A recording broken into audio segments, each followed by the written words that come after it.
you know, random, like Johnson, like dancing around in a circle or something, no. You don't got any of those Navy swimming highlights? No, I don't. Oh man, how will I know Any what top team 10 did? lists? Yeah, no. Top 10 Navy swimming. We do, I mean, we post video, but we post video to a Google Drive site, so that way they can watch film. Kind of like you guys watch film for football, but Football, yeah. we watch film for swimming too, just a little different kind of structure. But, so because the A-Push boot camp packet didn't arrive, I have some copies of it, but not all of them, we're gonna do it through here. But it is gonna require you to have out a sheet of paper, because you're gonna be answering some questions, but be kind of nice, because we'll do it a little bit together and kind of work through this.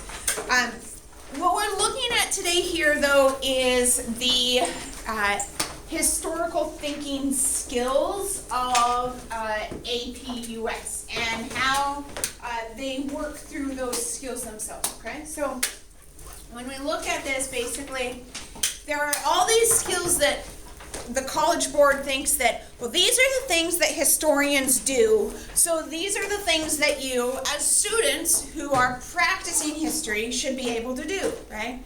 And most of these aren't like that far-fetched from anything that you've done before. Even if you were in just Western Civ last year and not AP Euro, you still did some of these, just on a kind of basic level, because you worked with these posters that are down here, right? Does anybody remember that kind of vaguely maybe in your class somewhat? Okay.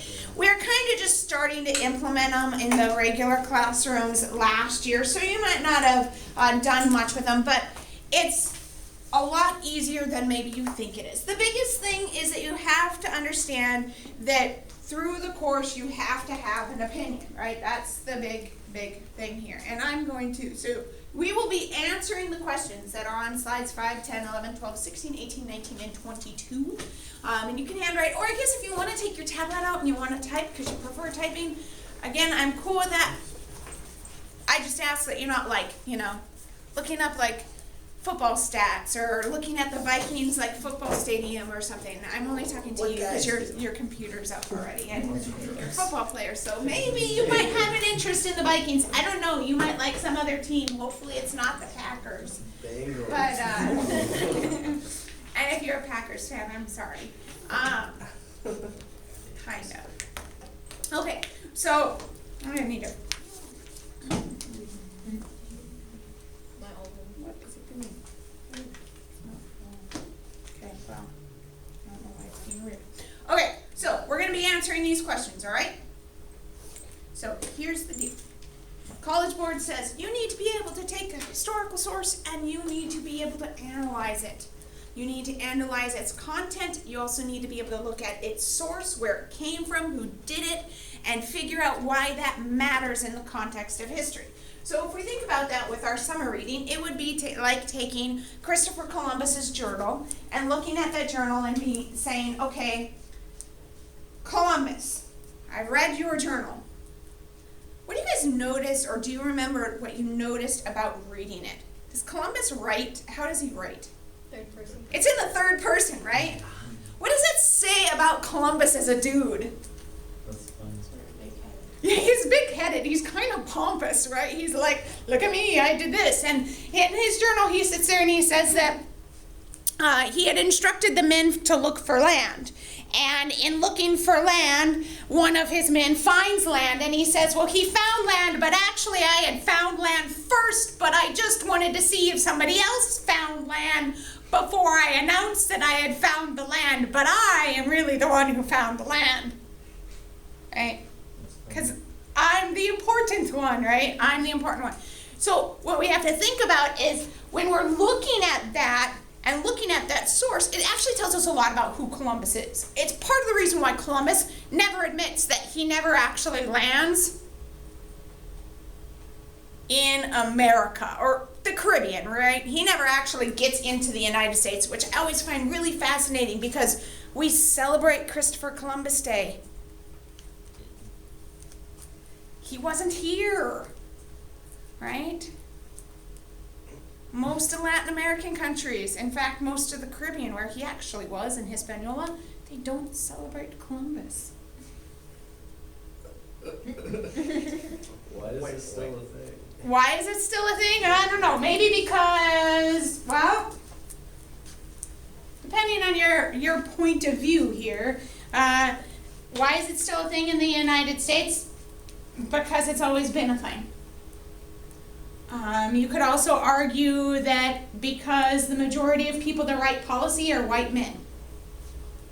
You could argue all sorts of reasons as to why it's still here. But there are some places that are beginning to start calling it the First Peoples Day and things like that to try to talk about it more as a celebration of the American Indian rather than Columbus. I'm kind of trying to turn it that way. But Columbus, we celebrate Columbus, right? Columbus is important. He's an important dude. Or so he would like everybody to believe that he is an important dude, okay? The importance of that piece of evidence then and what it tells us about who Columbus is that he is that very pompous, arrogant person. That's why he calls the people he runs into Indians, because he believes he is in India. And he dies, goes to his grave thinking that he was in India. Right? Despite other people saying, I don't think you're in India. Okay. He said, no, I'm in India, right? Okay.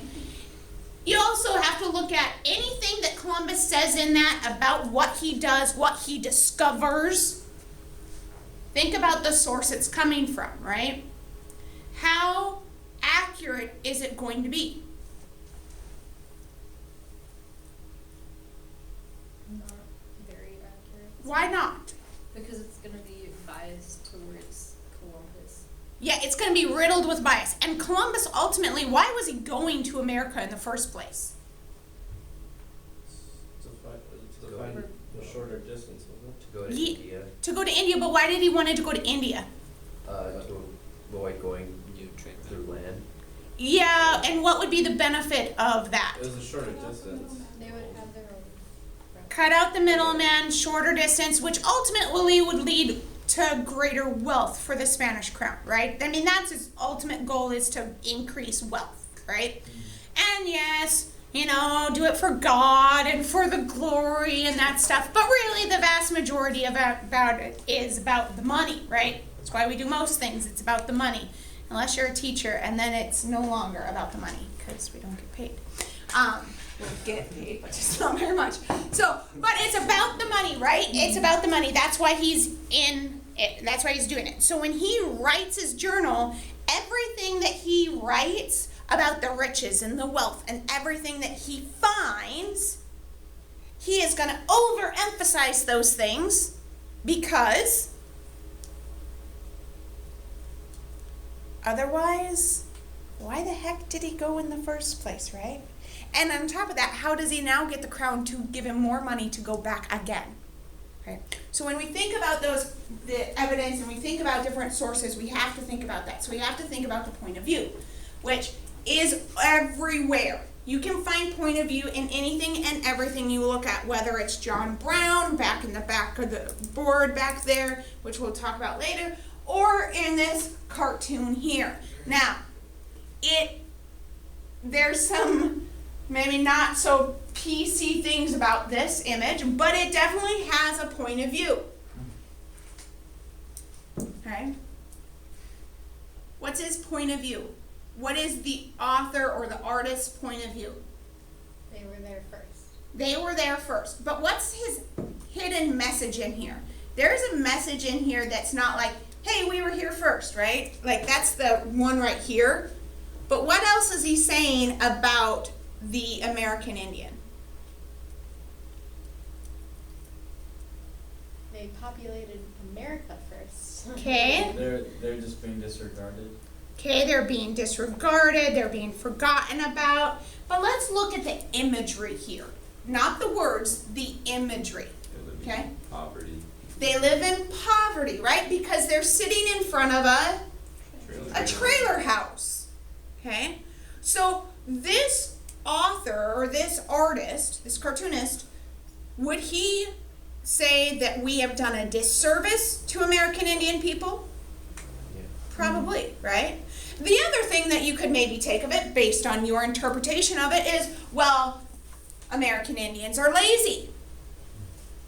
They're just sitting around smoking, hanging out, griping about what's going on, but not doing anything to change it. Right? That's all point of view is what is the artist or the author or whoever wrote it, what is their interpretation of what happened. Now, as historians, do you know what Bohr's actual argument is here? What his point of view is? Have you talked to him ever before? Have you ever met Bohr's? No. So do you know what he's actually trying to say? No, you have no way. So you are making an argument based off of what you're seeing. Does that make sense, guys? And that's what historians do. Okay, so when we look at the historical context then, this is the next part, is what is the historical context of the Mayflower Compact? This was one that you have to answer and write down your answer to. What is the historical context of the Mayflower Compact? What's going on in the world when they come over on the Mayflower, and before they get off of the Mayflower, before they step foot on land, they take a moment to sit there and say, hey, we should come to an agreement. And that agreement should basically be what? What's the gist of the Mayflower Compact? I know you guys don't have yours somewhere. To live by the law. To live by the law. Who gets to decide the law? The people. Majority. The white Yeah, man. the majority, the people, the white men, right? It's not really the majority, the people. It's the white men, and even the white men that were in charge, the landed elite, okay? But yeah, it becomes then the first time in the colonies where we have a written code that would lead us towards a democracy. So why, given what was going on in Europe, given what is occurring in the colonies, why, before they get off the boat, do they say we should write this down? What has happened to make them think we should write this down?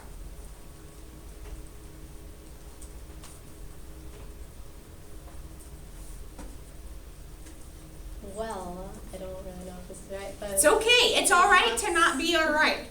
it talks about how Spain just was sort of just ravaging the lands and not like paying attention to anything. Yeah. They're coming and just taking money, right? Okay? And nobody is really, whoever gets it, whoever doesn't, doesn't. Okay? What else is going on in Europe? Mind you, it's 1640, right, when the Mayflower Compact is written. So what's going on in Europe, or what has happened in Europe prior to 1640? I know, I'm making you think way back to Western Civ or way back to AP Euro. Bust out the AP Euro notes. Yeah, that's fine if you have them. Go for it. Oh, I got it. If you have them saved in a file, yeah. What's going Yeah, on? the entire year, baby Euro. Katie's got this. Wasn't it when there was like a lot of corruption in the Puritan church and like King James and Charles the First were and they were trying to make it Catholic? Yeah, so it's in the Anglican Church, which is actually the name of it. We just call them Puritans because they're going to purify the church, right? Okay, but yeah, there's all this corruption in the Anglican Church, and we have even within the Catholic Church, and we had the Protestant Reformation and everything else like that, right? But generally speaking, people in England and France and Germany all live under a what system of government? A monarchy, right? They all live under a monarchy, which means these people have no say in their government, right? You do what I tell you to do when I tell you to do it, and if you don't like it, too bad. This is how it's going to be. It's my way or the highway, right? Now, that's not entirely true because in England they signed the what? Starts with an M, Starts with an M, yep, 2 words. Magna Carta, right? So they signed this document that says you are supposed to have some rights, right? Under the crown, right? Parliament and all that jazzy jazz. But do people actually really have rights in England? No. So here we have these people sitting down and saying, hey, I'm gonna have a vote, and you're gonna have a vote, and you're gonna have a vote, and you're gonna have a vote, and you're gonna have a vote about what we do. It's important. That's the historical context. It was important for them to write it down because without writing it down, there is no guarantee that you will have rights. Does that make sense? If I don't write it down, I can't guarantee your rights. It's kind of like me saying, hey, I'll give you an A for this semester. Okay? I didn't write it down. So it doesn't mean anything. It's just words otherwise.